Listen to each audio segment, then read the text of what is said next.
brought to you by Palvi Agrico. आता शेतीसाठी जे काही लागणार ते घरपोच मिळणार, तेही मोबाईलच्या एका क्लिकवर. महाराष्ट्रातील 29 महानगरपालिकांसाठी निवडणुका होत आहेत. 30 डिसेंबर 2025 ही उमेदवारी अर्ज भरण्याची शेवटची तारीख आहे. म्हणजे आजपासून फक्त 5 दिवस अर्ज करण्यासाठी उरलेले आहेत. मात्र अजूनही कोणाची कोणासोबत कुठे युती हे चित्र पूर्णपणे स्पष्ट झालेलं नाहीये.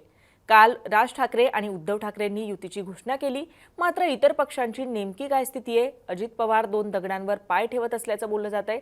म्हणजे एकाच वेळी भाजप आणि शरद पवारांबरोबरही त्यांची चर्चा सुरू असल्याचं सांगितलं जात आहे. तर ठाण्यात शिंदेंची शिवसेना आणि भाजपचा जागा वाटपाचा तिढा सुटला का? नेमकी कुठे काय स्थिती आहे? महाराष्ट्रातील महत्त्वाच्या महापालिकांची युती, आघाडी आणि उमेदवारांच्या आकडेवारींचं गणित नेमकं काय आहे? समजून घेऊयात या व्हिडिओच्या माध्यमातून. नमस्कार, मी छाया आणि आपण पाहताय मुंबई तक. राज्यातील नगरपरिषदा आणि महानगरपालिकांच्या निवडणुका जाहीर झाल्यापासून भाजपने युतीबाबत सावध पवित्रा घेतलाय. या निवडणुकांसाठी भाजप आणि शिवसेना यांची युती होणार असं मुख्यमंत्री देवेंद्र फडणवीस यांनी सांगितलं असलं तरी काही ठिकाणी मैत्रीपूर्ण लढती होणार असल्याचंही असे संकेतही त्यांनी दिले आहेत. आता सगळ्यात आधी पाहूयात मुंबई महापालिकेत नेमकी काय स्थिती आहे. मुंबई महानगरपालिका निवडणुकीसाठी भाजप आणि शिंदे सेनेचा जागा वाटपाचा फॉर्म्युला अखेर ठरलाय. दोन्ही पक्षांमध्ये 200 जागांवर एकमत झालं असून उर्वरित 27 जागांवर अद्याप रस्सीखेच कायम आहे. या संदर्भात एकनाथ शिंदे, देवेंद्र फडणवीस आणि भाजपचे प्रदेशाध्यक्ष रवींद्र चव्हाण यांच्यात मॅरेथॉन बैठका पार पडल्या आहेत. मुंबईसह ठाणे, कल्याण, डोंबिवली आणि मुंबई महानगर क्षेत्रातील महापालिकांच्या जागा वाटपावर चर्चा झाली. 2 दिवसात उमेदवारांची निश्चिती केली जाईल असं सांगितलं जात आहे. एकंदरीत भाजप आणि शिवसेना 227 जागांवर एकत्रितपणे लढणार असल्याचं स्पष्ट झालंय. तर अजित पवारांना मात्र एकटं पाडल्याचं दिसतंय. मुंबईत अजित पवारांची राष्ट्रवादी स्वबळावर निवडणूक लढणार असल्याचं बोललं जातंय. जवळपास 70 जागांवर अजित पवार लढणार असल्याची माहिती आहे. महायुतीतील मलिकांना विरोध दर्शवला गेला. त्यानंतर अजितदादा मलिकांच्या पाठीशी ठाम राहत त्यांनी हा निर्णय घेतल्याचं सांगितलं जात आहे. तर राज आणि उद्धव ठाकरेंनी युतीची घोषणा केली आहे. मुंबई महापालिकेत ठाकरे 150 आणि मनसे 70 जागांवर निवडणूक लढण्याबाबत एकमत झाल्याची सूत्रांची माहिती आहे. शरद पवारांच्या राष्ट्रवादीची, अजित पवार, शिवसेना ठाकरे गट आणि काँग्रेस या पक्षांशी बोलणी सुरू आहे. शरद पवार यांची ही राजकीय कसरत त्यांना महापालिकेच्या रिंगणात किती मित्र मिळवून देतं हे पाहणं औत्सुक्याचं असणार आहे. मुंबईत शरद पवारांची उद्धव ठाकरे गटाशी बोलणी सुरू झाली तेव्हा राष्ट्रवादी काँग्रेसने 50 जागा मागितल्या होत्या. वाटाघाटीत माघार घेत राष्ट्रवादी 30 जागांवर उतरली आहे. मात्र 10 पेक्षा अधिक जागा देणं शक्य नसल्याचं उद्धव ठाकरेंनी शरद पवारांना कळवल्याचं बोललं जात आहे. तर तसं झालं तर उद्धव ठाकरेंच्या कोट्यातील काही जागा शरद पवारांना दिल्या जाणार आहेत. आता ठाणे महापालिकेची स्थिती काय?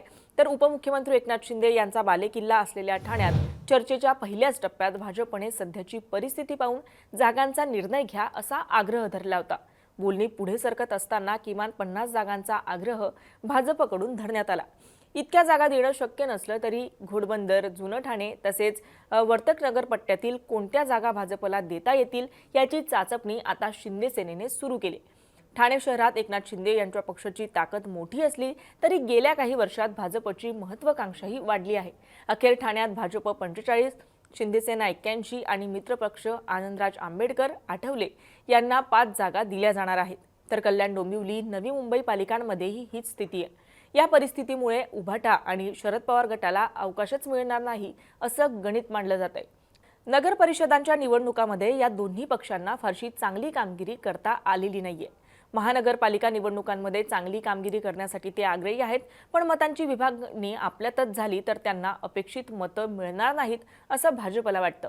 ठाण्यात युतीची बोलणी सुरू असताना या ठिकाणी अजित पवार यांच्या राष्ट्रवादीला बोलणीसाठीही बोलवण्यात आलेलं नाहीये.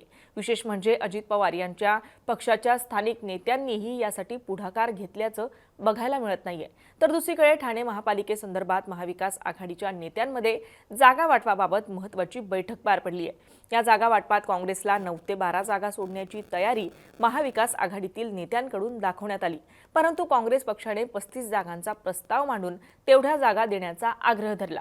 ठाणे शहरातील बहुसंख्य जागा शिवसेना, उद्धव ठाकरे गट आणि मनसेला सोडण्यात येणार आहेत. मात्र यातील काही जागांवर काँग्रेसने दावा केलाय. काँग्रेसने मांडलेला प्रस्ताव मान्य नसल्यामुळे बैठकीत निर्णय होऊ शकलेला नाहीये. एकूणच काँग्रेसच्या प्रस्तावामुळे जागा वाटपाचा हा जो तिढा आहे तो कायम आहे, तो अजूनही वाढलेलाच आहे. त्यातच येत्या 48 तासात आघाडीचा निर्णय झाला नाही तर वेगळा विचार करावा लागेल, असा इशारा काँग्रेसचे ठाणे शहराध्यक्ष विक्रांत चव्हाण यांनी बुधवारी पत्रकारांशी बोलताना दिलाय.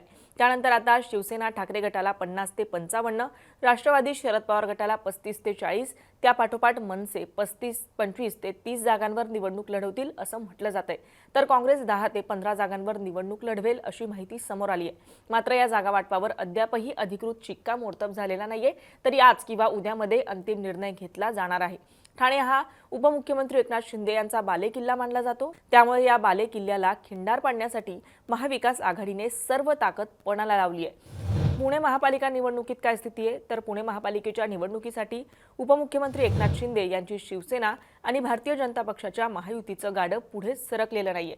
शिवसेनेने 40हून अधिक जागांची मागणी केली असून भाजपकडून दखल घेतली जात नसल्याने नाराज कार्यकर्त्यांनी थेट पक्षप्रमुख एकनाथ शिंदे यांची भेट घेऊन स्वबळावर लढण्याची मागणी केली आहे. तर दुसरीकडे शिवसेना उद्धव बाळासाहेब ठाकरे पक्ष हा महाविकास आघाडीसोबत निवडणूक लढवणार आहे. पुण्यात भाजप विरोधात मनसे, दोन्ही राष्ट्रवादीसह महाविकास आघाडीचे समविचारी पक्षांना सोबत घेऊन मोट बांधण्याचा प्रयत्न सुरू आहे. बुधवारी झालेल्या सर्व पक्षांच्या प्रमुख पदाधिकाऱ्यांच्या बैठकीत जागा वाटपाबाबत प्रस्तावांवर खलबत झाली आहे. आपल्या पक्षाच्या वरिष्ठ नेत्यांच्या मंजुरीनंतरच या प्रस्तावावर येत्या 2 दिवसात निर्णय होण्याची शक्यता वर्तवली जाते. पुणे महापालिकेत भाजपने अजित पवार गटाबरोबर युती तोडून मैत्रीपूर्ण निवडणुकीची घोषणा केली होती. त्यामुळे राष्ट्रवादी काँग्रेस अजित पवार गट एकटा पडला होता. त्यानंतर राष्ट्रवादी काँग्रेस अजित पवार गट आणि राष्ट्रवादी काँग्रेस शरद पवार गट यांच्यात आघाडीबाबत हालचाली सुरू झाल्या.